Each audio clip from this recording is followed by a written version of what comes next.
150 days weight loss ఛాలెంజ్‌లో day 4 నేను నా ఫాస్టింగ్‌ని అయితే నేను సిన్నమన్ వాటర్ తోటైతే బ్రేక్ చేశాను. దాని తర్వాత ఫస్ట్ మీల్ వచ్చేసి మిల్ మేకర్ ఫ్రై, కొంచెం రైసు, మునక్కాయ పప్పుచారు, తర్వాత కొంచెం సలాడ్ అయితే తీసుకున్నాను.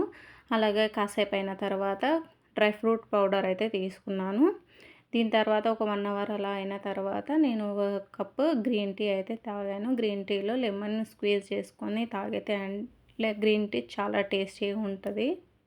ఫస్ట్ మీల్ అయిన వెంటనే నేను ఒక హాఫ్ అన్ అవర్ అయితే వాకింగ్ అయితే చేశాను. తిన్న వెంటనే మనకు వాకింగ్ చేస్తే ఇన్సులిన్ స్పైక్ అవ్వకుండా అయితే ఉంటుంది. తర్వాత వచ్చేసి నేను మంచిగా సలాడ్, ఉడకబెట్టిన శనగలు అయితే తీసుకున్నాను.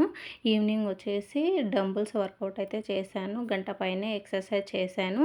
కాబట్టి ఈరోజు ఈవినింగ్ వరకు నేను స్టెప్స్ అయితే 5 స్టెప్స్ మాత్రమే చేయగలిగాననమాట. స్టెప్స్ ఎక్కువ వేయలేదు, కానీ ఎక్సర్సైజ్ మాత్రం 1.5 అవర్ అలా చేశాను. డంబుల్స్ వర్కౌట్ ఎక్కువగా చేశాను. ఈరోజు నా వెయిట్ వచ్చేసి 70.8 kgs.